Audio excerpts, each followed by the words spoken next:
पोथी पढी पढी जगमुवा पण्डित भयाना गए, ढाई आखर प्रेमको पढे सो पण्डित होए। मानिसहरू हजारौं वर्षदेखि सत्यको खोजीमा छन्, अहिले पनि सत्यको खोजीमा छन् र भोलि पनि सत्यको खोजीमा निरन्तर लागिरहन्छन्।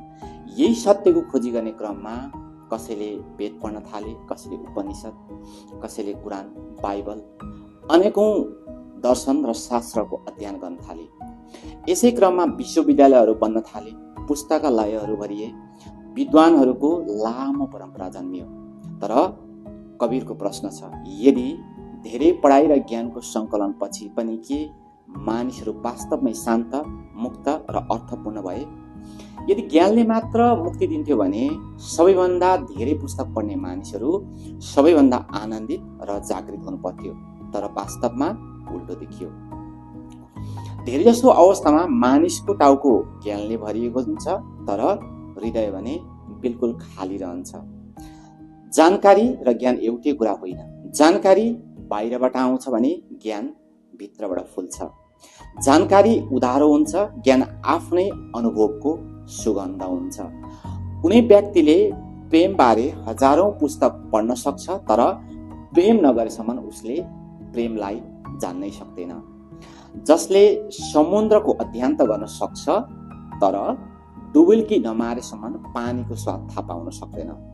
पुस्तकहरू उपयोगी हुन सक्छन्, तर तिनीहरू अन्तिम सत्य भने होइनन्।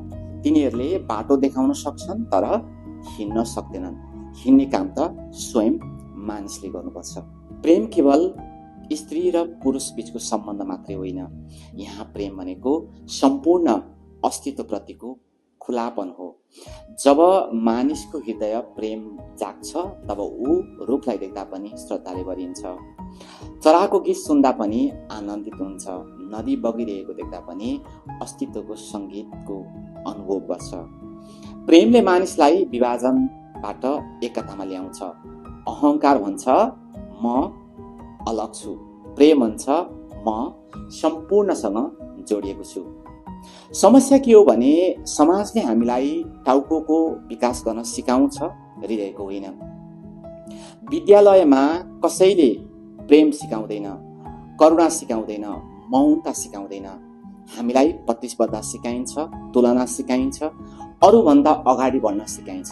त्यसैले मानिसको बुद्धि तीक्ष्ण बन्दै जान्छ, तर हृदय कठोर हुँदै जान्छ। ऊ धेरै जान्दछ, तर कम महसुस गर्दछ।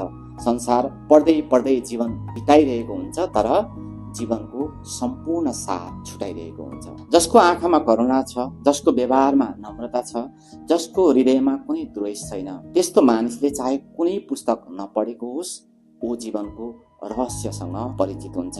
अर्कोतर्फ हजारौं पुस्तक कण्ठ गरेको व्यक्ति पनि यदि प्रेमविहीन छ भने ऊ अझै अज्ञानी नै रहन्छ। त्यसैले कबीर भन्दै हुनुहुन्छ, पुस्तकहरूलाई मात्रै सङ्कलन नगर, अनुभव गर, शब्दलाई मात्रै नदोर्याऊ, सत्यलाई हेर। प्रेम बारे कुरा मात्रै नगर, प्रेम आफै बन, किनकि अन्ततः जीवनको सबैभन्दा ठुलो विश्वविद्यालय हृदय हो र प्रेम नै त्यस्तो अन्तिम शिक्षा हो जसले यो शिक्षा आत्मसात गरियो उसले न केवल पुस्तकहरूको सार बुझ्यो, बरु सम्पूर्ण अस्तित्वको रहस्यलाई छुन सफल भयो। यही व्यक्ति कबीरका अनुसार साँचो ज्ञानी, साँचो पण्डित र साँचो धार्मिक व्यक्ति हुनेछ।